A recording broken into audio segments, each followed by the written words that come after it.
सांगतो. आता बघा इकडे काय दिलंय, मेन सप्लाय दिलाय. काय दिलंय, from main supply electricity connection is given to fuse. जे फ्यूज असतात त्याला मेन सप्लायनी कनेक्ट केलेलं असतं आणि इलेक्ट्रिसिटी कनेक्शन दिलेलं असतं. From fuse wire goes to electricity meter, हे तर बघितलंय. हा. तर फ्यूज वायर जे असते ना ती कनेक्टेड असते या इलेक्ट्रिसिटी मीटरला. म्हणजे जे काही करंट आहे ते इलेक्ट्रिसिटी मीटर मधनं जाईल. हं.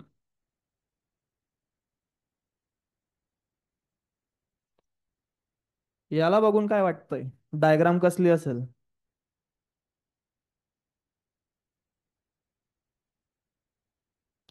आपल्या घरामध्ये एका कॉर्नर मध्ये एक व्हाईट कलरचा बॉक्स असतो वरती. हम्म. बघितलाय सगळ्यांनी? काय असतो तो बॉक्स? बोललोय याबद्दल पण.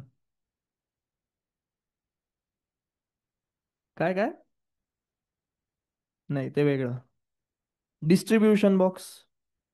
आठवतं काही? काय? हा. म्हणजे इलेक्ट्रिसिटी मीटर मधनं ते कनेक्टेड आहे डिस्ट्रीब्युशन बॉक्सला. बरोबर. आता डिस्ट्रीब्युशन बॉक्स मध्ये वेगळे वेगळे बटन्स आहे. आणि ते वेगळे वेगळे बटन्स काय रिप्रेझेंट करताय, जे आपल्या घरात अप्लायन्सेस आहे. कोणते 5 एम्पियर रेटिंगचे असतील, कोणी 15 एम्पियर रेटिंगचे असतील. तर बेसिकली ती इलेक्ट्रिसिटी डिस्ट्रीब्युशन बॉक्स मधनं डिस्ट्रीब्यूट होते पूर्ण घरामध्ये.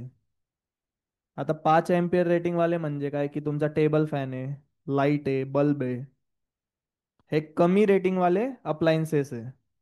यांना वेगळी इलेक्ट्रिसिटी जाईल. मग तुमचं फ्रीज म्हणा, एसी म्हणा, टीव्ही म्हणा, हे हायर रेटिंग वाले आहे. तर यांना वेगळी इलेक्ट्रिसिटी जाईल. हं?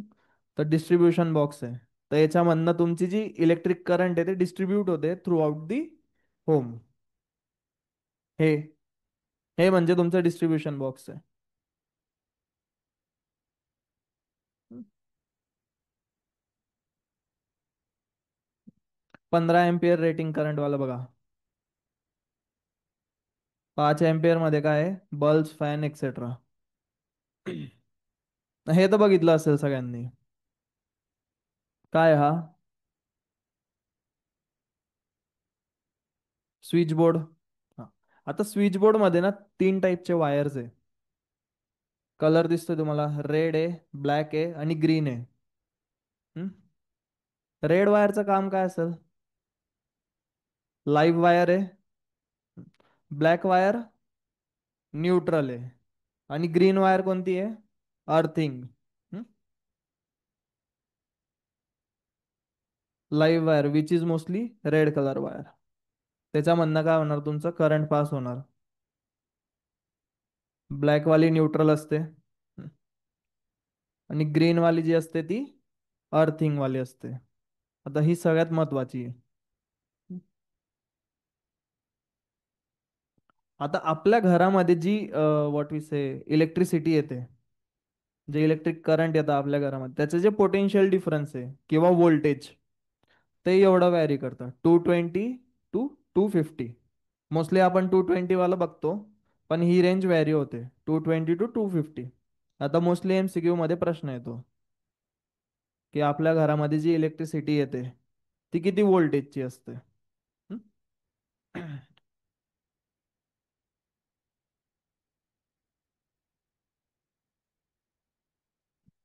शॉर्ट सर्किट बद्दल काय माहित आहे तुम्हाला? ऐकलं तर बरेच वेळ आहे नाव. काय वाटतं काय असेल शॉर्ट सर्किट? शॉर्ट नावावरूनच आपल्याला कळतंय. आता बघा युजली होतं काय, ह्या 2 वायर्स आहे, एक लाईव्ह वायर आहे आणि एक न्यूट्रल वायर आहे. आता यांना जर मी बल्ब कनेक्ट केला तर ऑब्विस गोष्ट आहे, तो करंट पास झाल्यावरती बल्ब ग्लो होणार आहे. हम्म. पण सपोज या वायरचं विअर अँड टिअर झालंय. Where and tear in the sense की बरेच ठिकाणी ही वायर तुटली आहे. म्हणजे तिचं इन्सुलेशन खराब झालंय. म्हणजे मधली जी कॉपर वायर आहे ती एक्सपोज्ड आहे. तर आता होणार काय, जिथं पूर्ण सर्किट कंप्लीट होत होतं तिथं आता ते सर्किट शॉर्ट होऊन जाईल. हं? या प्रकारे.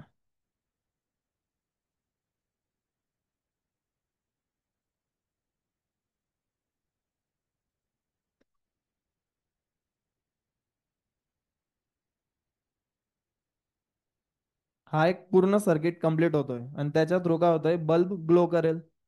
पण आता बघा, विअर अँड टिअर खूप झालंय, म्हणजे इन्सुलेशन खराब झालंय त्या वायरचं, म्हणजे कॉपर वायर इज एक्सपोज नाव. तर मग तिथं काय होणार, ते जे करंट जे फ्लो होतोय, तो त्याचा जो पाथ आहे तो शॉर्ट करेल. म्हणजे जेव्हा आधी इथून असं फ्लो होत होतं, आता तो इथूनच फ्लो होईल. आणि मग तिथं काय होणार, स्पार्कलिंग होणार. बेसिकली आग लागेल किंवा फुटेल. तेच म्हणजे तुमचं काय, शॉर्ट सर्किट आहे. आता इथं होतं काय बघा, जसं विअर अँड टिअर वाढलं तिथं, म्हणजे तिथं रेझिस्टन्स कमी झालंय. रेझिस्टन्स कमी झालंय म्हणजे तिथं काय होणार आहे, करंट जास्त वाढेल. करंट जर वाढलं तर ऑब्वियस गोष्ट आहे, तिथं शॉर्ट सर्किट होणारच आहे. आग लागणारच आहे. जसं स्पार्क होतं बघा, याच्यामध्ये आपले रोड साईड जे पोल्स असतात, तिथं डीपी लावलेली असते, एकदमच स्पार्कलिंग होतं. हं? ते पण काय एक शॉर्ट सर्किटचा प्रकार आहे. जर रेझिस्टन्स लेस झालं तर ऑब्वियस गोष्ट आहे, करंट हाय होणार आहे तिथं. High current can cause sparkling and fire. तर हेच तुमचं शॉर्ट सर्किट आहे. ओव्हरलोडिंग ऐकलं असेल. का असतं ओव्हरलोडिंग?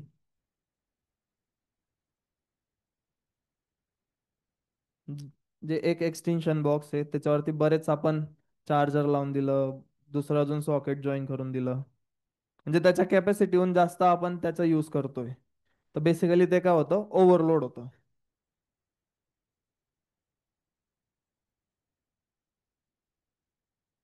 आता बघा, आपण नी जे एक डायग्राम बघितली होती डोमेस्टिक इलेक्ट्रिक सर्किटची, आता ती डायग्राम या प्रकारे त्यांनी दाखवली आहे.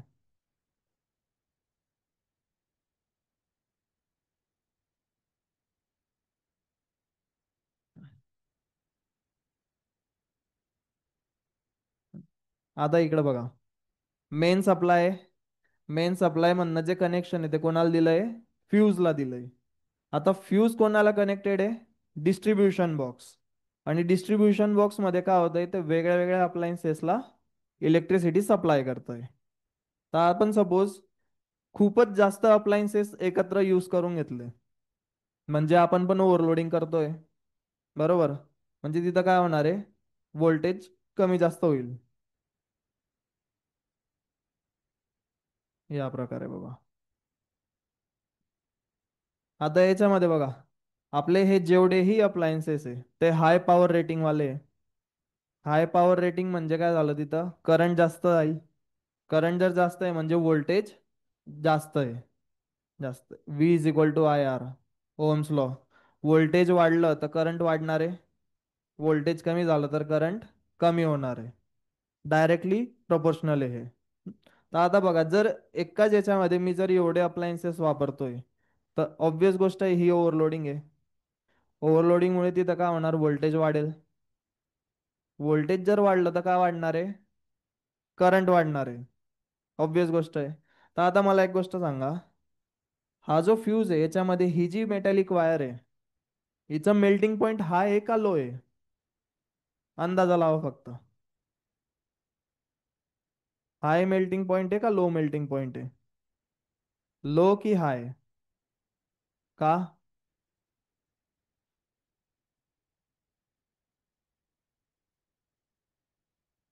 हम्म? हा. तर आता बघा, सपोज जर ही जी मेटॅलिक स्ट्रीप आहे, हिचं मेल्टिंग पॉईंट हाय राहिलं असतं, तर कितीही व्होल्टेज वाढलं असतं तर करंट वाढलं असतं. आणि जसं करंट वाढतंय, टेम्परेचर वाढणार. जर हाय मेल्टिंग पॉईंट राहिलं असतं तर करंट खूप वाढलं असतं आणि टेम्परेचर वाढलं असतं. Since if it was high melting point, तर हे मेल्ट नसतं झालं. आणि मेल्ट नसतं झालं म्हणजे काय, करंट सप्लाय होत गेलं असतं. आणि जर जास्त करंट प्रोव्हाइड झालं असतं, तर ऑब्वियस गोष्ट इथं स्पार्कलिंग आली असती. आणि आपल्या घरातले जे अप्लायन्सेस आहे ते फुटले असते किंवा खराब झाले असते. आता हे अवॉइड करण्यासाठी, ही गोष्ट अवॉइड करण्यासाठी जे फ्यूज आहे, त्यांची जी ही मेटॅलिक वायर आहे, त्याचं जे मेल्टिंग पॉईंट आहे ते कमी असतं. म्हणजे जसं टेम्परेचर वाढलं, सॉरी व्होल्टेज वाढलं, करंट वाढणार आहे. आणि करंट वाढलं तर टेम्परेचर वाढेल. तर ऑब्वियस गोष्ट आहे, ही जी फ्यूज वायर आहे ती मेल्ट होणार. मेल्ट झालं म्हणजे तिथं काय होतंय, सर्किट ब्रेक होतोय. म्हणजे excess amount of electric current provide होईल का पुढं? पास होणार का? नाही. म्हणजे आपले जे अप्लायन्सेस आहे ते वाचताय खराब होण्यापासून. हं? तर त्यामुळे ही जी मेटल स्ट्रीप असते ती लो मेल्टिंग पॉईंटची असते. कन्सेप्ट कळला? नक्की. हॉट्स क्वेश्चन म्हणून येतो हा, की मेल्टिंग, सॉरी, जे मेटॅलिक वायर असते फ्यूजची, तिचं लो मेल्टिंग पॉईंट का असतं, गिव्ह रिझन.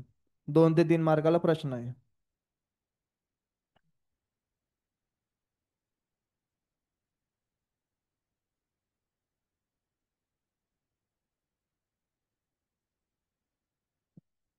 टंगस्टन बद्दल ऐकलंय तुम्ही? काय असतं टंगस्टन? बल्ब मध्ये जी फिलामेंट असते ती असते टंगस्टनची. टंगस्टन, हो. टंगस्टनचं मेल्टिंग पॉईंट किती आहे? लास्ट टाइम बोललो होतो. नाही. हाय मेल्टिंग पॉईंट आहे खूप. नाही नाही. आठवतं? 3380. काही काही ठिकाणी 3400 पण दिलंय. तर एवढं जास्त मेल्टिंग पॉईंट आहे. तुम्ही असे बल्ब तर बघितले असणार. तर जेव्हा ते ऑन करतो, तो हळूहळू तो ग्लो होतो. तुम्ही 10 मिनिटं चालू ठेवला, त्यानंतर बंद केला, हात लावून बघितलाय कधी? गरम लागतो. हम्म. तर तो एक हिटिंग इफेक्ट झाला त्याचा. हम्म. हे बघा, filament made of tungsten, high resistance आहे, हाय मेल्टिंग पॉईंट. हे बघा, हाय मेल्टिंग पॉईंट 3400. आता टेक्स्टबुक मध्ये कदाचित 3380 दिलं असेल. आता अपडेट झाली असेल तर त्याच्यात एवढं हे केलं असेल, पण लास्ट मध्ये बघितलं होतं तर 3380 असेल. हा, इथं दिलंय, अपडेट करून दिलंय आता. आता inside the bulb is vacuum किंवा nitrogen gas to prevent oxidation. केमिस्ट्रीमध्ये ऑक्सिडेशन शिकले असणार. काय होतं, काय असतं ऑक्सिडेशन?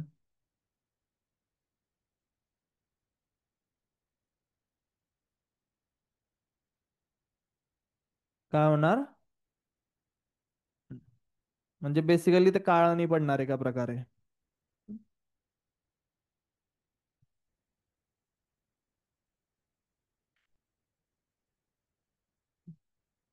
आता अशी कॉईल बघितली असेल तुम्ही.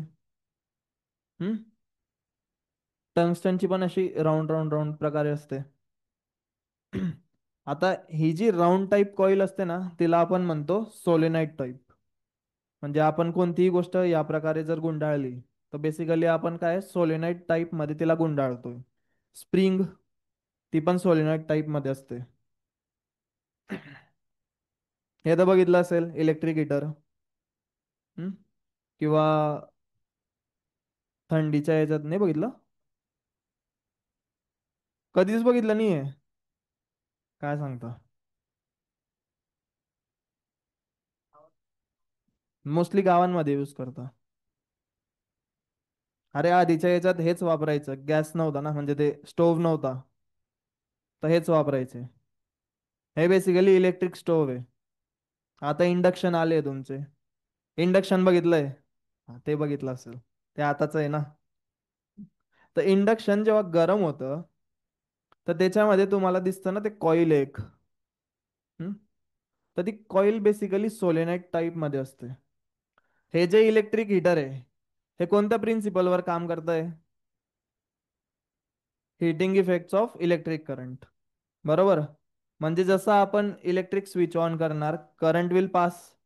आणि जसं करंट पास होतंय टाइमच्या हिशोबाने, तसं तसं ही जी कॉईल आहे ही हीट होईल. म्हणजे ही टेम्परेचर वाढेल हिचा, आणि ते हीट रेडिएट करेल.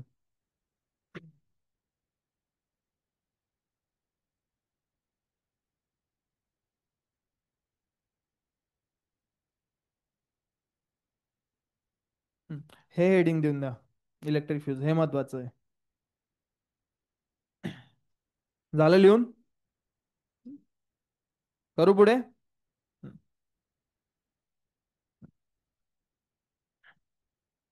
आता बघा, ही जी मेटॅलिक वायर आहे या दोन एंड्सला कनेक्टेड आहे. Wire of lead and tin. MCQ मध्ये येऊ शकतो प्रश्न की जी मेटॅलिक वायर आहे ही ही कोणत्या याच्यानी बनली? लीड अँड टिननी. आता लीड आणि टिनच का? हम्म तर मग कॉपर पण आहेच. लवकर मेल्ट होते, लो मेल्टिंग पॉइंट आहे म्हणून. लो मेल्टिंग पॉइंट आहे म्हणून आपण काय लीड आणि टीन वापरलोय. गुड कंडक्टर तर कॉपर पण आहे, अल्युमिनियम पण आहे, पण काय आहे हाय मेल्टिंग पॉइंट आहे.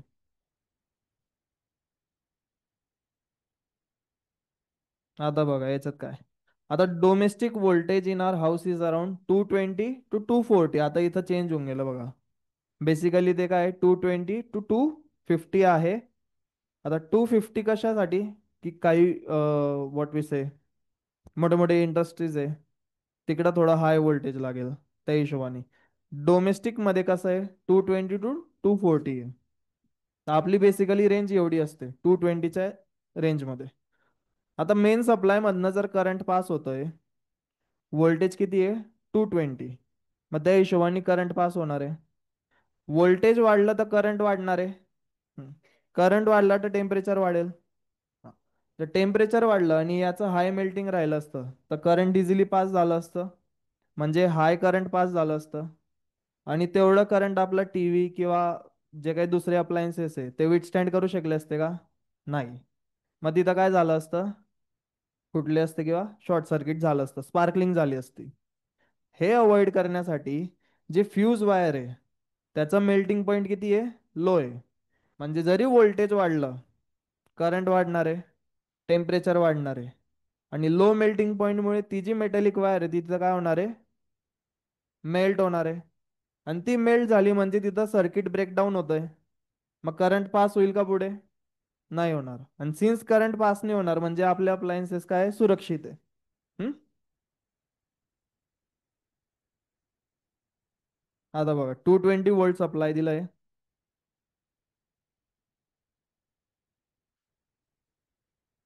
आता बघा शॉर्ट सर्किट मध्ये काय very large amount of current flows.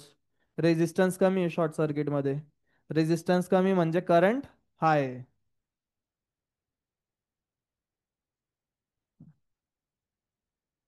काय झालं आता इथं ही जी मेटॅलिक वायर होती, एक डेमॉन्स्ट्रेशन त्यांनी कसं दाखवलं, मेटॅलिक वायरचं जे मेल्टिंग पॉईंट आहे ते हाय आहे. त्यामुळे तिथं ती ब्रेकडाऊन झाली का? नाही. ब्रेकडाऊन नाही झाली म्हणजे करंट पुढे पास झालं आणि स्पार्कलिंग झाली अप्लायन्स मध्ये. आता बघा ब्रेकडाऊन झाली म्हणजे करंट पास होईल का पुढे? नाही होणार. करंट पास नाही झालं म्हणजे अप्लायन्स सुरक्षित आहे आपला. दॅट इज वाय ही जी मेटॅलिक वायर आहे ती लीड आणि टीनची बनलेली आहे, because melting point is low.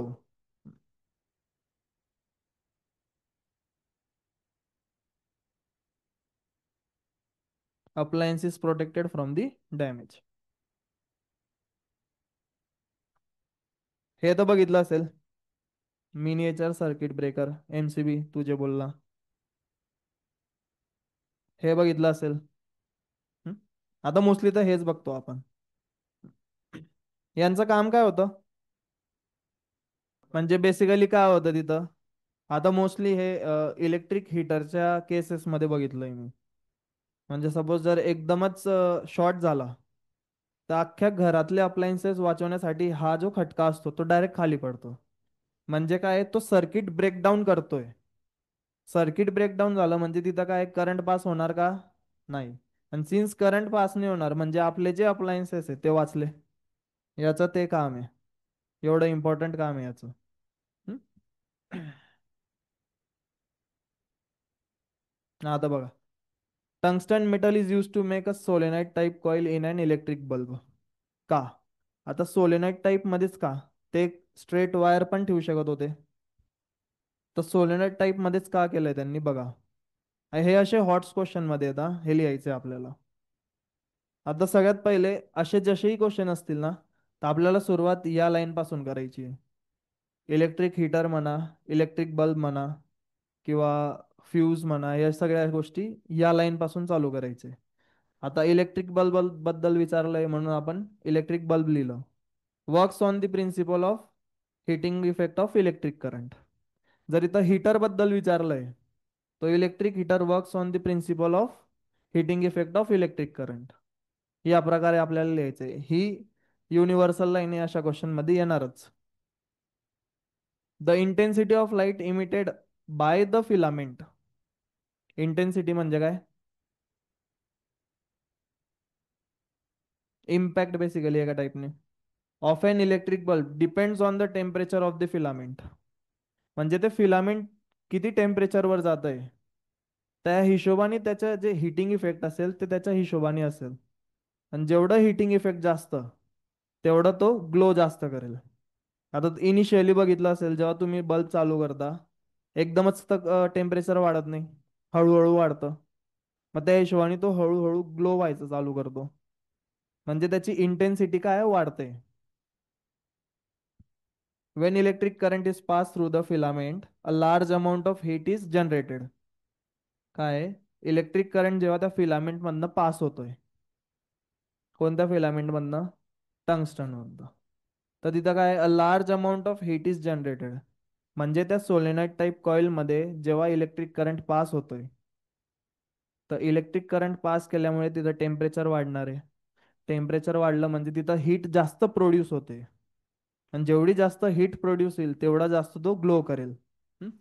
And the filament becomes hot, then emits light. जसं जसं तो फिलामेंट हीट होत जाणार आहे, तसं तो काय करणार आहे, ग्लो करणार आहे. आणि जसा ग्लो झाला म्हणजे लाईट इमिट होते. The melting point of tungsten is very high. आता इथं बघा, 3380 दिलंय. टेक्स्टबुक मध्ये किती आहे? 3400. आता या दोन्ही व्हॅल्यूज तुम्ही लक्षात ठेवा, MCQ मध्ये येऊ शकतं. एक तर तुम्हाला ही व्हॅल्यू दिल्या जाणार, किंवा 3400 दिल्या जाणार.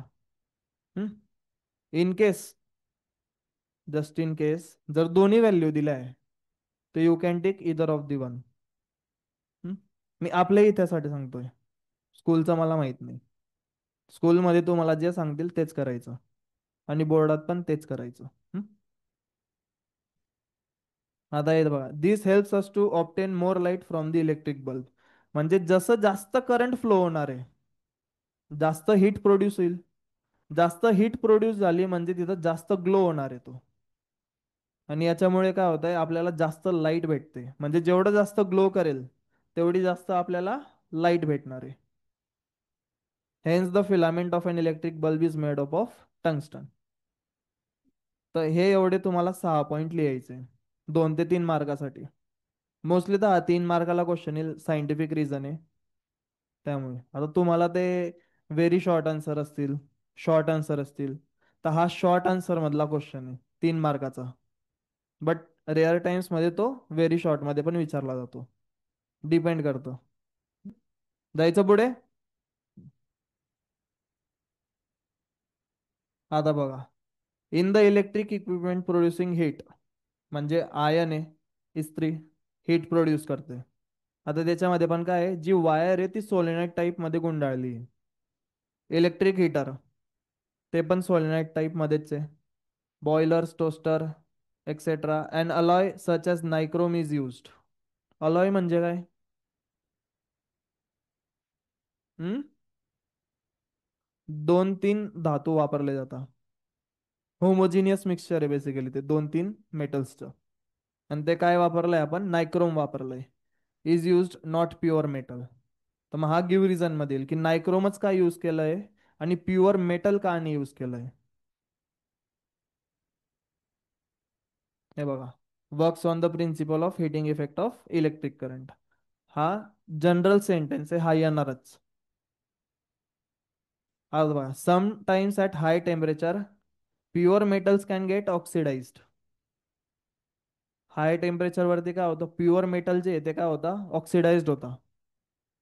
ऑक्सिडाइज्ड माहिती आहे ना, केमिस्ट्रीमध्ये शिकले. तर ते प्रिव्हेंट करण्यासाठी आपण काय वापरतो, nichrome.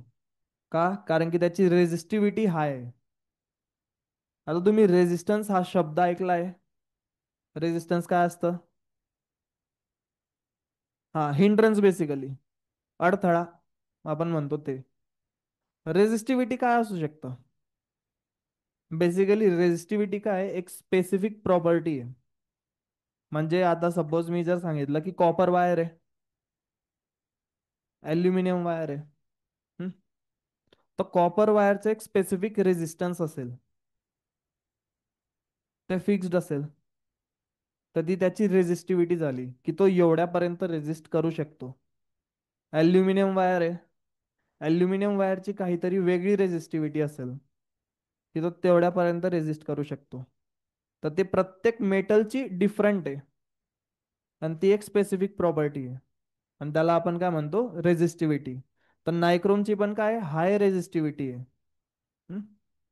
And can be heated to a high temperature. Resistivity high आहे, तर आपण त्याला हाय टेम्परेचर पर्यंत आपण हीट करू शकतो. प्युअर मेटल्सला नाही करू शकत, कारण की ते काय होता, ऑक्सिडाइज होऊन जातं. याला आपण हाय टेम्परेचर पर्यंत हीट करू शकतो विदाउट गेटिंग ऑक्सिडाइज्ड. म्हणून आपण नायक्रोम वापरतो. दस नायक्रोम इज प्रेफर्ड. जर याच्यामध्ये तुम्ही दोन तीन शब्दच जर फक्त लक्षात ठेवले, हा प्रश्न आला, त्याच्यामध्ये काय लक्षात ठेवायचं आहे? नायक्रोम. कारण की नायक्रोम वापरतोय. का वापरतोय? कारण की त्याची एक स्पेसिफिक रेझिस्टिव्हिटी आहे. हाय रेझिस्टिव्हिटी, खूप हाय रेझिस्टिव्हिटी. आणि हाय रेझिस्टिव्हिटी म्हणजे आपण हाय टेम्परेचरवरती त्याला हीट करू शकतो आणि तो ऑक्सिडाइज पण नाही होणार. तर हेच कारण आहे की आपण नायक्रोम वापरतो. हे दोन तीन शब्दांवरनं पण तुम्ही एवढं मोठं आन्सर लिहू शकता. कन्सेप्ट कळली? चलो.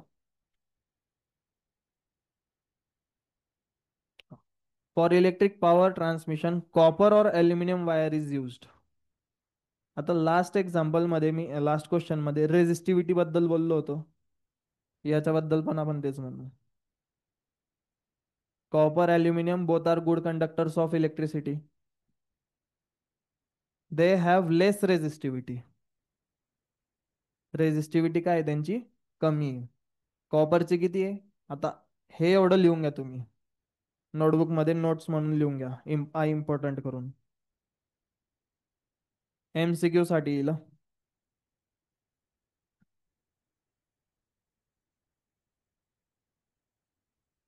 मी सांगतो, the resistivity of copper is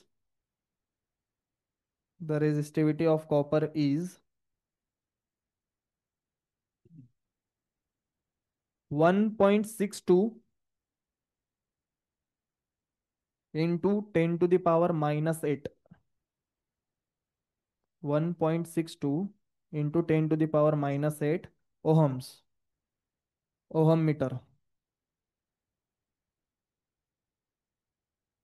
ऐसा युनिट लक्षात ठेवा, ओहम मीटर.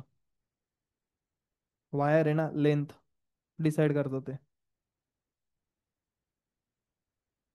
आणि अल्युमिनियमची किती आहे? 2.63 इंटू 10⁻⁻8 ओहम मीटर.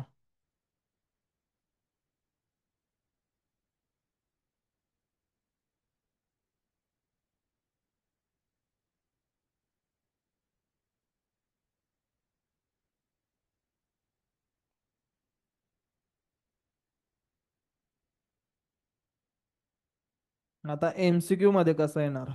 सपोज तुम्हाला फक्त कॉपर बद्दल विचारलंय की कॉपरची रेझिस्टिव्हिटी किती, तर तुम्हाला हे दोन्ही देऊ शकता. असं नाही की फक्त हा एक ऑप्शन करेक्ट असणार आणि दुसरे कोणतेही ऑप्शन चुकीचे असणार. तुम्हाला त्याच्यामध्ये अल्युमिनियमचं पण देऊन देणार कन्फ्यूज करण्यासाठी. तर एवढं लक्षात ठेवा, कॉपरची 1.62 आहे, अल्युमिनियमची 2.63. आता बघा, copper and aluminium have free electrons. Free electrons माहिती आहे का असतं?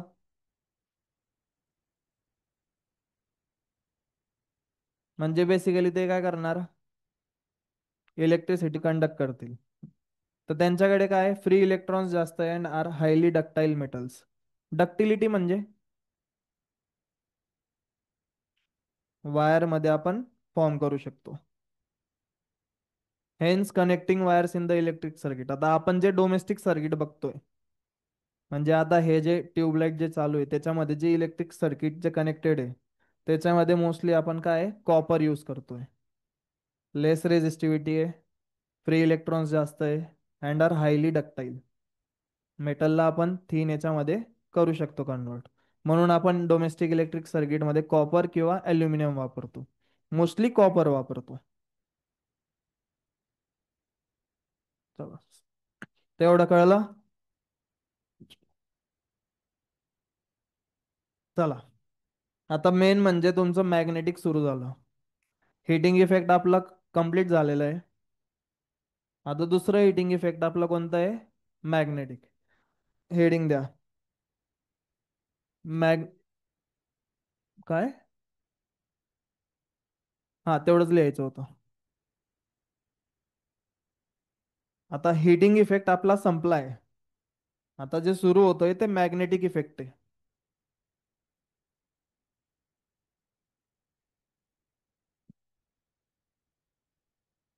Magnetic effect of electric current काय असू शकतं?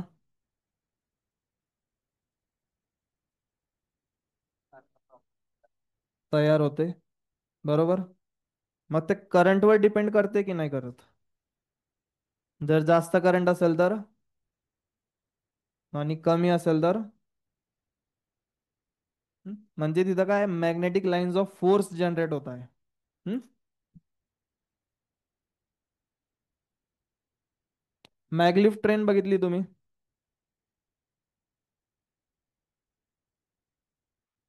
हम्म?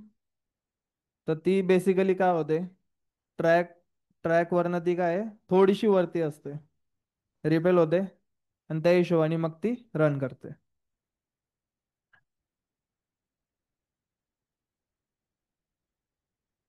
मॅग्नेटिक क्रेन्स तर सगळ्यांनी बघितले असणार. याच्यात काय होतं, काय आयडिया लागू शकतो का? बेसिकली तुम्ही तो एक एक्सपेरिमेंट केला असेल लहानपणी. खिळा घ्यायचा, खिळ्याला कॉपर वायर गुंडाळायची, आणि त्याचे जे दोन एंड्स आहे ते बॅटरीला आपण कनेक्ट करायचे. मग काय होणार? आणि ते छोटे छोटे खिळे असतात किंवा आयन पार्टिकल्स असतात, त्यांच्या जवळ नेलं तर ते काय अट्रॅक्ट होतील. तर बेसिकली तो काय झाला, एक इलेक्ट्रोमॅग्नेट झाला. तसंच आपण याच्यामध्ये करतो. आता याच्यात मॅग्नेटिक क्रेन म्हणजे काय, की इथला जो पार्ट आहे तो बेसिकली काय मेटलचा बनला आहे. हं? आता जेव्हा मला एखादी कार अट्रॅक्ट करायची आहे, तर मी ते इलेक्ट्रिक करंट काय करेल, पास करेल, म्हणजे सर्किट सुरू करेल. त्याच्यामधनं जेव्हा इलेक्ट्रिक करंट पास होईल, magnetic lines of force create होतील. Basically that will act as a magnet, electromagnet. आणि मग ते कार जवळ घेऊन जायचं, कार त्याला अट्रॅक्ट होते, दुसऱ्या जागेवर न्यायचं, आणि जे सर्किट आहे ते ब्रेकडाऊन करायचं. सर्किट ब्रेकडाऊन झालं म्हणजे काय, तिथं करंट पास होईल का? नाही. करंट पास होणार नाही, म्हणजे तिथं मॅग्नेटिक वेग काय तो बंद झाला. मग ती जी व्हॉट वी से कार आहे ती खाली पडते. तर इलेक्ट्रोमॅग्नेटला आपण टेम्पररी मॅग्नेट्स पण म्हणतो. तर हे याच कारणासाठी, म्हणजे जसं सर्किट सुरू केलं, करंट पास होईल, करंट पास झालं म्हणजे तिथं magnetic lines of force create होतील. बेसिकली तो मॅग्नेट सारखा ऍक्ट करेल. आणि जसं करंट आपण क्लोज केलं, सर्किट ब्रेकडाऊन केला, तर तिथं तो मॅग्नेटिक इफेक्ट जो आहे तो संपेल. म्हणून electromagnets are also called as temporary magnets.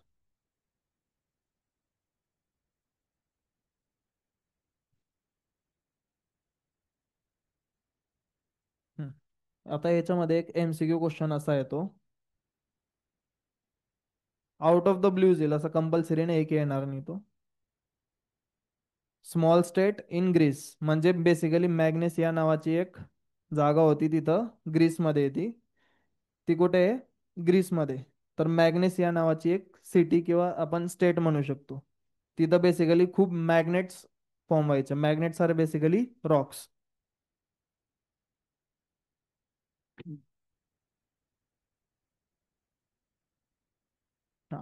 आता तुम्ही एक गोष्ट बघितलं असणार की आपले जे मॅग्नेटिक कंपास बघितले सगळ्यांनी.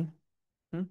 तर ते बेसिकली नॉर्थ आणि साऊथ मध्येच खेळत असतात, आणि ते नेहमी नॉर्थ डायरेक्शन मध्येच हे इंडिकेट करता. तर कधी विचार केलाय की ते नॉर्थ मध्येच काय इंडिकेट करता? हम्म? ते अर्थच्या नॉर्थ पोललाच का नॅव्हिगेट करतील?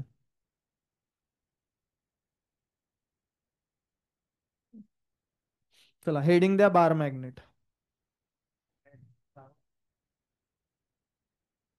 दिलं बार मॅग्नेट. हा, 2 to 3 मार्क्स करा त्याला. 2 to 3 मार्क्स. तर डायपोल म्हणजे काय? दोन पोल. हं? एक असतो तुमचा नॉर्थ, दुसरा असतो साऊथ. हे नेहमी असणार आहे. हं? आता सपोज तुम्ही या मॅग्नेटला जर मधून कट केलं, तर तुम्हाला असं वाटेल की नॉर्थ वेगळा होऊन गेला, साऊथ वेगळा होऊन गेला. पण तसं नसतं. जर तुम्ही मधून त्याला कट केलं ना, तर याचे पण इकडं नॉर्थ आहे, इकडं साऊथ आहे, इथं नॉर्थ आहे, इथं साऊथ आहे. म्हणजे तुम्ही त्याला फाईन पार्टिकल्स मध्ये पण क्रश करून दिलं, एकदम थिन पावडर, तरी त्या सिंगल पार्टिकलचे पण दोन पोल असतील. मग तुम्ही त्याला कितीही लहान करून द्या, त्याचे नेहमी दोन पोल्स असणारच आहे, नॉर्थ आणि साऊथ.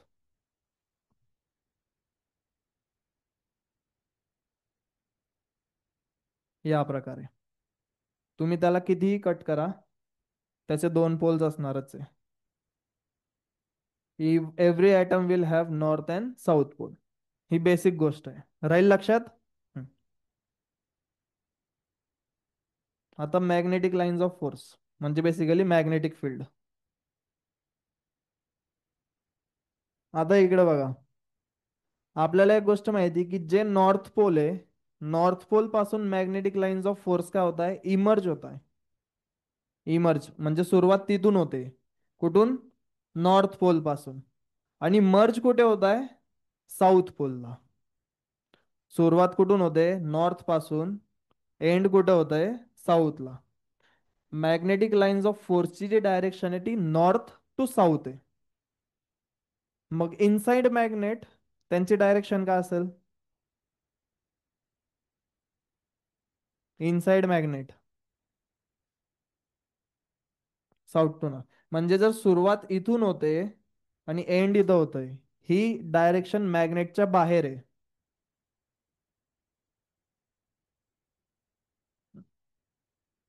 ही डायरेक्शन मॅग्नेटच्या बाहेर आहे. इनसाइड मॅग्नेट त्यांची डायरेक्शन साऊथ टू नॉर्थ आहे. प्रश्न विचारला जातो, मॅग्नेटच्या बाहेरची डायरेक्शन आहे ती नॉर्थ टू साऊथ आहे, मॅग्नेटच्या मध्ये साऊथ टू नॉर्थ आहे. लक्षात राहील. आता यांची जी इनसाइड मॅग्नेट आहे ना, जे मॅग्नेटिक लाईन्स ऑफ फोर्स आहेत ते नेहमी पॅरल असणार, म्हणजे सिमेट्री असेल त्यांच्यामध्ये. Inside magnet the magnetic lines of force are always parallel. But मॅग्नेटच्या बाहेर त्यांचं डिस्टन्स वाढत जाईल. त्यांचा काय डिस्टन्स वाढत जाईल. आता मला एक गोष्ट सांगा, मॅग्नेटिक इफेक्ट म्हणजे सगळ्यात जास्त मॅग्नेटिक लाईन्स ऑफ फोर्स कुठे स्ट्रॉंग असतील? पोल्सला. कारण की त्यांचं सॅच्युरेशन जास्त आहे तिथं, म्हणजे क्लोजली बाउंड येते. पण जसं जसं लांब गेलो आपण, तर त्यांचं डिस्टन्स वाढतंय. जर त्यांचं डिस्टन्स वाढलं तर मॅग्नेटिक इफेक्ट कमी होईल का जास्त होईल? दोन मॅग्नेट्स आहे, जवळ आणलं ते जास्त अट्रॅक्ट करतील, लांब ठेवलं तर काय होणार? कमी अट्रॅक्ट करणार. म्हणजे त्यांचे मॅग्नेटिक लाईन्स ऑफ फोर्स मध्ये डिफरन्स जास्त आहे, डिस्टन्स जास्त आहे. हम्म?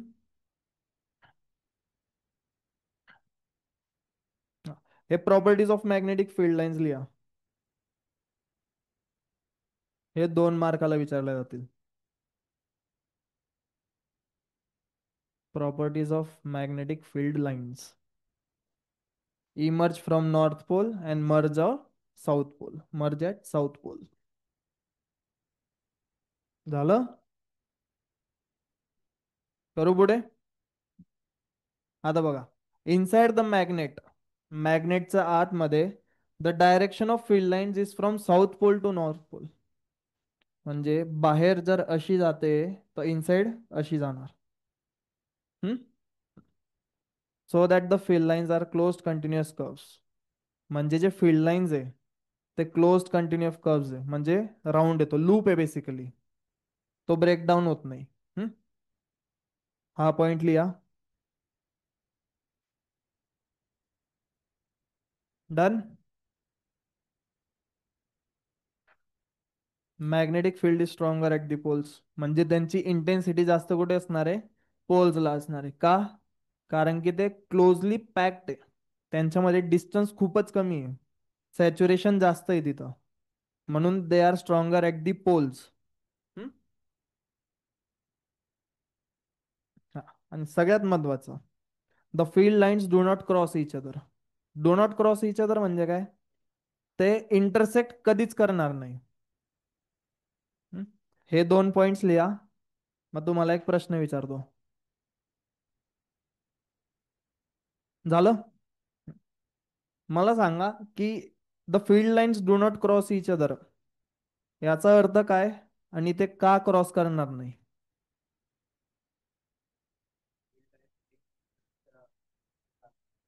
म्हणजे इंटरसेक्ट करणार नाही. पण का इंटरसेक्ट करत नाही ते? नाही, एकदम सिम्पल. म्हणजे बेसिकली मला सांगायचं विचारायचं असं आहे की आता तुमचे जे मॅग्नेटिक लाईन्स ऑफ फोर्स होते ते या प्रकारे होते. आता हे इंटरसेक्ट करताय का? नाही, कधीच नाही करत आहे. माझं असं म्हणणं आहे की ते ह्या प्रकारे इंटरसेक्ट करतील का? नाही करणार. का नाही करणार तो प्रश्न आहे. मॅग्नेटिक लाईन्स ऑफ फोर्स आहे ना, त्यांची एक डायरेक्शन आहे. हम्म? मला एक गोष्ट सांगा की आता सपोज हे बार, सपोज काय, हे बार मॅग्नेटच आहे. हम्म? याच्याकडे मॅग्नेटिक लाईन्स ऑफ फोर्स आहे. मी एक मरिनर्स कंपास किंवा what we say magnetic compass, ती जर याच्या जवळ ठेवली, ऑब्वियस गोष्ट आहे ते डिफ्लेक्ट होणार आहे. बरोबर? तर ते डिफ्लेक्ट होऊन कोणती डायरेक्शन दाखवेल? हम्म? बेसिकली नॉर्थ आणि साऊथ डायरेक्शन आपल्याला दाखवणार, म्हणजे एका टायमाला एकच डायरेक्शन दाखवेल. हम्म?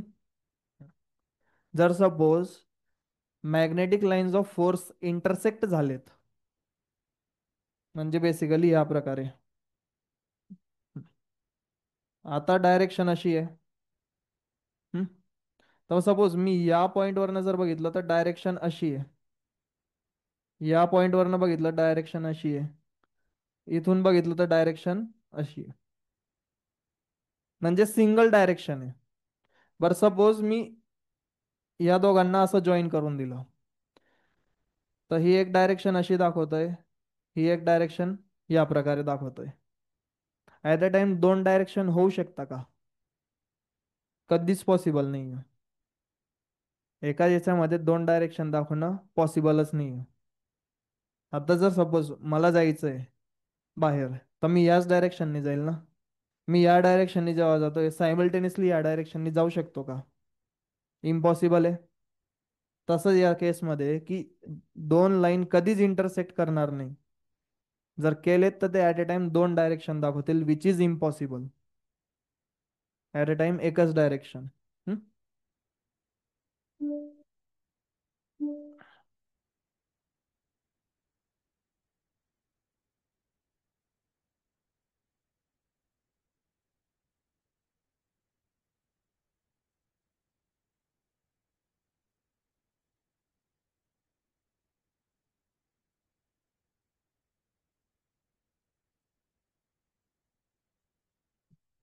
आता बघा, मॅग्नेटिक इफेक्ट मध्ये आपण आता कंपासचा वापर करणार आहे. हा कोणता पोल आहे?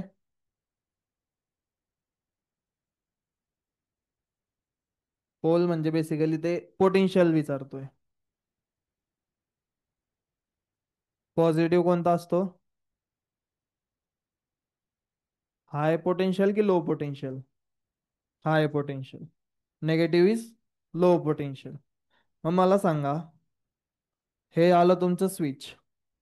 जर मी स्विच, आता हे ओपन स्विच आहे. ओपन स्विच आहे म्हणजे तुमचं सर्किट क्लोज्ड आहे. क्लोज नाही आहे म्हणजे कम्प्लीट नाही आहे. हम्म? जर मी याला क्लोज केलं तर सर्किट कम्प्लीट होईल. मग करंट फ्लो होणार. मग करंट कुठनं फ्लो होणार? निगेटिव्ह पासून की पॉझिटिव्ह पासून? पॉझिटिव्ह पासून. म्हणजे हाय पोटेन्शियल टू लो पोटेन्शियल. म्हणजे करंटची डायरेक्शन ए टू बी असणार आहे. करंट तुमचं या प्रकारे फ्लो होईल ना, तर ए टू बी डायरेक्शन असणार आहे. जेव्हा करंटची डायरेक्शन ए टू बी असेल, तेव्हा निडल कुठे डिफ्लेक्ट होते ते बघा.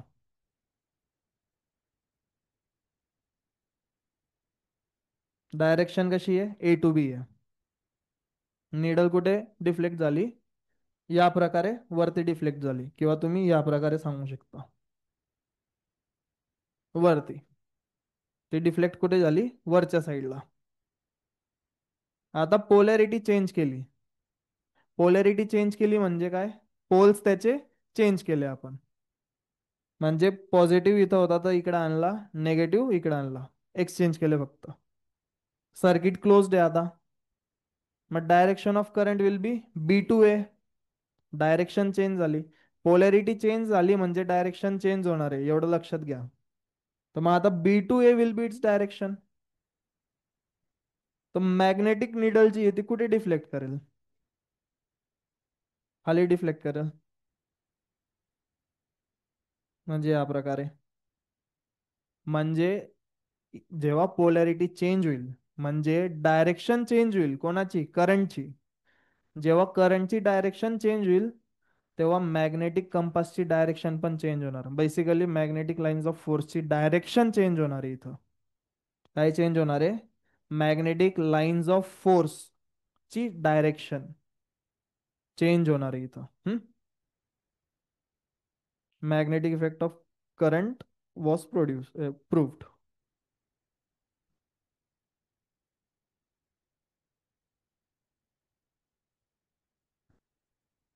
आता हा एक आपला कम्प्लीट सर्किट आहे. कदाचित तुम्ही हा एक्सपेरिमेंट पण केला असेल. आता याच्यात काय दिलंय बघा. रिओस्टॅट माहिती का असतं, ऐकलंय नाव. रिओस्टॅट म्हणजे काय, बेसिकली मला सांगा, जर हा एरो काढला मी, तर काय होणार, तो रेजिस्टर होणार. हम्म. तर तो रेजिस्टर एका प्रकारे फिक्स्ड असेल. हम्म. जर मी याच्यामध्ये एरो टाकून दिला, तर तो होतो रिओस्टॅट. म्हणजे याच्यामध्ये काय होतंय, जर एरो नाही आहे तर तिथं फिक्स्ड रेजिस्टन्स आहे, आणि एरो आहे म्हणजे मी तिथं रेजिस्टन्स चेंज करू शकतो. तर इथं मी माझ्या हिशोबाने रेजिस्टन्स चेंज करू शकतो. हा असतो रिओस्टॅट. चेंजिंग किंवा व्हेरिएबल रेजिस्टन्स, त्याला आपण म्हणतो रिओस्टॅट. आता हे तुमचं ॲमीटर आहे. ॲमीटरचं काम काय आहे, मेजर्स करंट. हे काय झालं तुमचं, बॅटरी किंवा सेल. आणि हा झाला तुमचा स्विच. हम्म.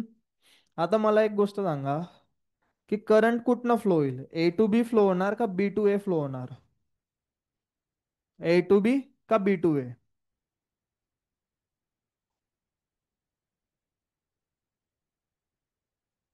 ए टू बी वाले किती आहे, current A to B flow होणार, असं किती लोक सांगताय, किती स्टुडंट सांगताय.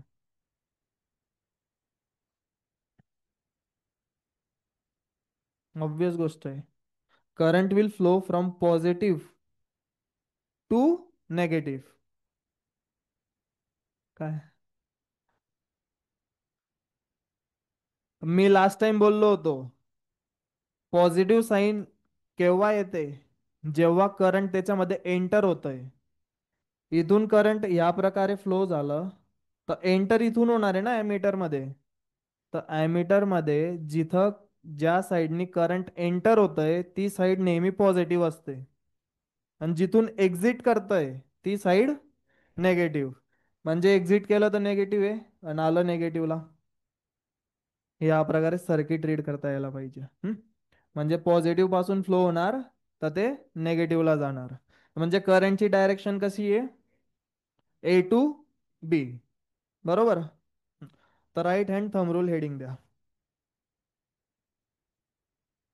Right hand thumb rule, IMP. Right hand thumb rule फक्त डेफिनेशन विचारले जाते 1 ते 2 मार्काला. आता let say suppose A point आहे, बी पॉइंट आहे, करंट खालून वर जातोय. आता राईट हँड थंब रूल काय म्हणतो? Suppose this is metallic wire आणि मी याला ग्रिप केलं या प्रकारे. राईट हँड थंब रूल काय म्हणतं? थंब इंडिकेटिंग अपवर्ड्स म्हणजे करंटची डायरेक्शन दाखवतोय. कोण? थंब. थंब वरती इंडिकेट करतोय म्हणजे खालून वर जात आहे करंट. खालून वर जात आहे का करंट? A to B. म्हणजे हा पॉइंट काय आहे तुझा? ए. हा पॉइंट काय आहे? बी. थंब इंडिकेटिंग अपवर्ड्स म्हणजे current is flowing from A to B म्हणजे खालून वर जात आहे करंट. जेव्हा खालून वर जात आहे करंट तेव्हा बघा मॅग्नेटिक लाईन्स ऑफ फोर्सची डायरेक्शन काय असेल? मी याला पकडलं असं तर हे जे फिंगर्स आहे कर्ल्ड फिंगर्स हे, तर यांची डायरेक्शन कशी आहे? क्लॉकवाईज आहे का अँटी क्लॉकवाईज आहे? या प्रकारे बघा. Anti clockwise. बरोबर. तर जेव्हा करंटची डायरेक्शन खालून वर येते फ्रॉम ए टू बी, तर मॅग्नेटिक लाईन्स ऑफ फोर्सची जी डायरेक्शन आहे ती अँटी क्लॉकवाईज असेल. म्हणजे या प्रकारे.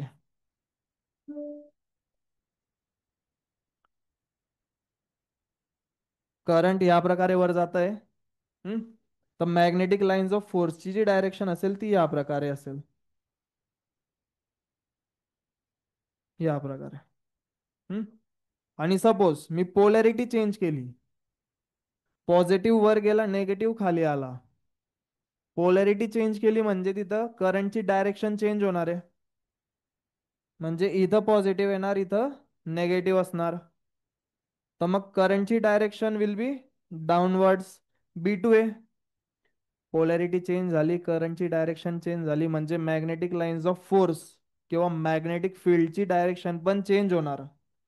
आता असं जात होतं, आता असं आहे. B to A. Thumb indicating downwards म्हणजे करंटची डायरेक्शन कुठे आहे? खाली आहे.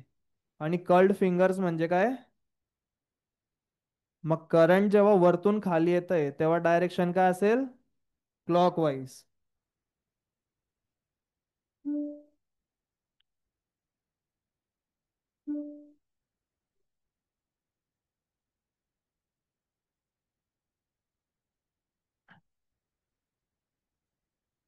आता हे जे काय ते आयन फिलिंग्स आहे, छोटे छोटे आयनचे डस्ट पार्टिकल्स. आता करंटची डायरेक्शन बघा ए टू बी आहे. आता जसं तिथं मॅग्नेटिक फील्ड प्रोड्यूस होईल, आता हे सगळे काय कॉन्सेंट्रिक सर्कल्स आहे, जॉमेट्री मध्ये शिकले. सर्कल्स विथ सेम सेंटर, ते काय झालं तुमचं concentric circles.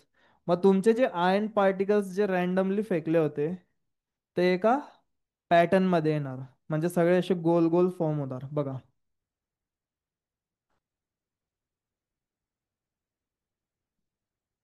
Imagine that you have held the conductor in your right hand in such a way that your thumb points the direction of current. म्हणजे हा जो थंब आहे तो डायरेक्शन ऑफ करंट सांगतोय. Then turn your fingers around the conductor म्हणजे या प्रकारे turn करायचंय.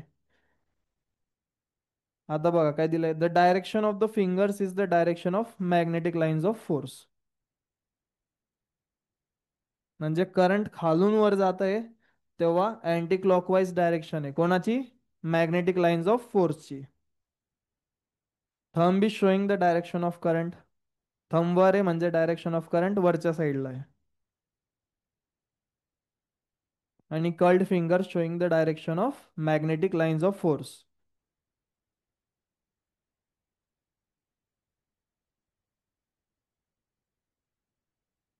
अँटी क्लॉकवाईज आहे. आता पोलॅरिटी चेंज झाली.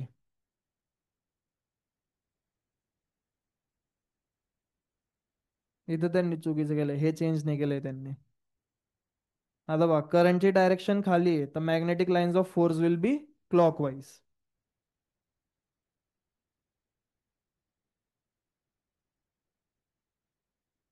काय म्हणतो? काय असतो? हा, म्हणजे बेसिकली याच पॅटर्न मध्ये तुमचे जे आयन फिलिंग्स आहेत ते या पॅटर्न मध्ये बनले असते आता. म्हणजे सगळे गोल गोल गोल गोल फॉर्म झाले असते.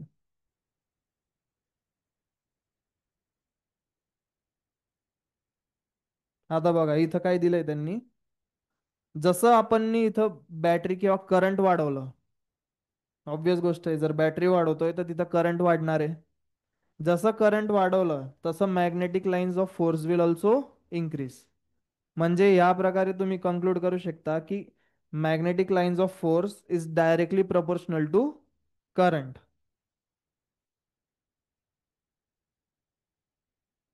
आणि करंट कमी केलं तर मॅग्नेटिक लाईन्स ऑफ फोर्स म्हणजे त्याचा इफेक्ट पण काय होणार आहे, कमी होणार आहे.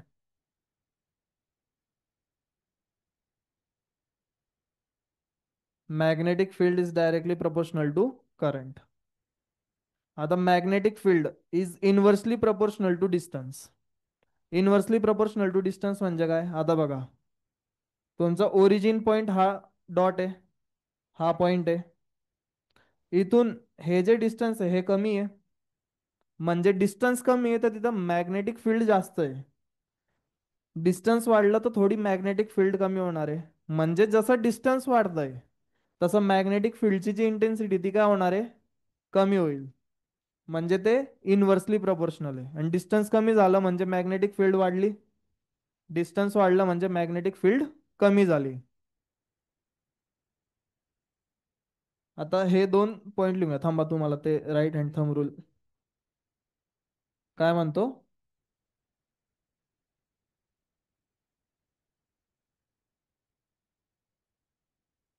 कसं आहे म्हणजे,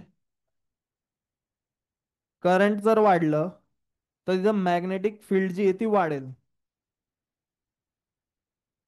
आता ते कॉन्सेंट्रिक सर्कल आता आपण या प्रकारे घेतलंय, स्ट्रेट कॅरिंग कंडक्टर आहे आपलं. स्ट्रेट कॅरिंग कंडक्टर आहे म्हणजे जी मॅग्नेटिक लाईन्स ऑफ फोर्स असेल ती गोल गोल गोल गोल फॉर्म होणार आहे. जर करंट वाढलं तर हे जे मॅग्नेटिक लाईन्स ऑफ फोर्स आहे त्यांची इंटेन्सिटी वाढेल. म्हणजे जास्त दाट बनतील ते. हम्म? आणि जर करंट कमी केलं तर मॅग्नेटिक लाईन्स ऑफ फोर्स जे ते कमी प्रोड्यूस होतील तिथं. म्हणजे जेवढं जास्त करंट तेवढं जास्त मॅग्नेटिक इंटेन्सिटी, जेवढं कमी करंट तेवढं कमी. म्हणजे बघ आता याच्यामध्ये किती आहे हे एकदम क्लिअर दिसतंय आपल्याला. हम्म?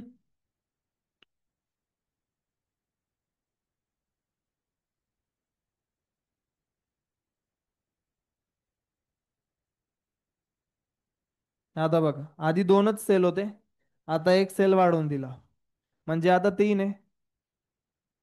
बॅटरी वाढली म्हणजे करंट वाढेल. जसं करंट वाढलं तसं बघ, वेन करंट इज इन्क्रीज्ड अजून जास्त magnetic lines of force produce झाले.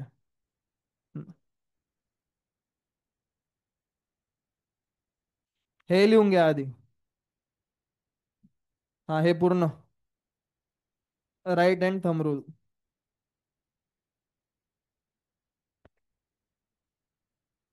हा जो एक्सपेरिमेंट आहे ना हा तुम्हाला स्कूलमध्ये करायला देतील. राईट हँड थंब रूल मध्ये कोणाला डाऊट आहे? नक्की. थंब काय रिप्रेझेंट करतं?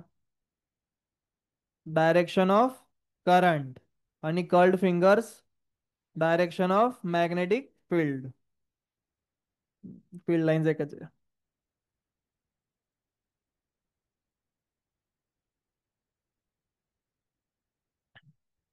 जर करंटची डायरेक्शन अपवर्ड्स आहे तर मॅग्नेटिक लाईन्स ऑफ फोर्सची डायरेक्शन काय असेल, अँटी क्लॉकवाईज.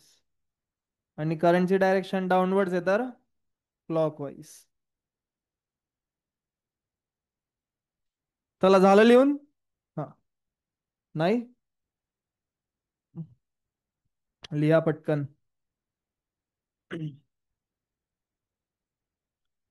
फक्त या डायग्राम्स, या ज्या सर्किट डायग्राम्स आहे यांची प्रॅक्टिस करा. याच्यावरती प्रश्न विचारले जातात.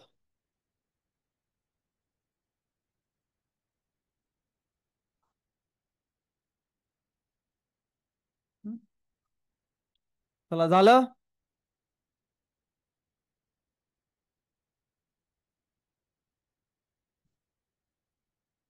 आता या दोन गोष्टी लिहा. Magnetic field is directly proportional to current. Current वाढलं मॅग्नेटिक फील्ड वाढेल. करंट कमी झाला मॅग्नेटिक फील्ड कमी होणार. And magnetic field is inversely proportional to distance. आता आपणनी जो एक्सपेरिमेंट बघितला आता, तो होता स्ट्रेट कॅरिंग कंडक्टर होता. स्ट्रेट कॅरिंग कंडक्टर म्हणजे तुमचा जो कंडक्टर होता तो स्ट्रेट वायर मध्ये होता. हम्म? तर तो एक्सपेरिमेंट झाला स्ट्रेट कॅरिंग कंडक्टरचा.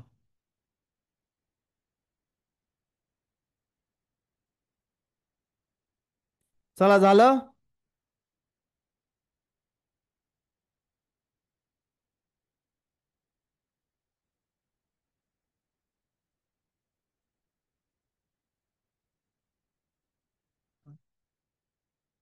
चला बघा. Which of the following correctly describes the magnetic field near a long straight current carrying conductor? Long straight current carrying conductor म्हणजे आपण जो एक्सपेरिमेंट बघितला आधी आता, करंट ए टू बी जात आहे, बी टू ए येत आहे, त्याच्यामध्ये जे करंट होतं ते स्ट्रेट कंडक्टर वाला होतं. हम्म? तर तो एक्सपेरिमेंटही विचारला जातो. Explain the magnetic effect on long straight current carrying conductor. आणि एक असतं लूप मध्ये. आता बघा क्वेश्चन काय आहे, which of the following correctly describes the magnetic field. Magnetic field near a straight carrying conductor, current carrying conductor. Options आहे बघा.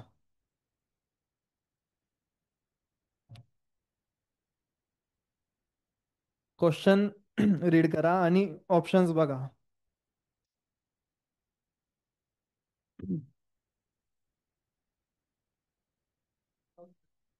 आता जो एक्सपेरिमेंट बघितला त्याच्यावरतीच तो क्वेश्चन आहे.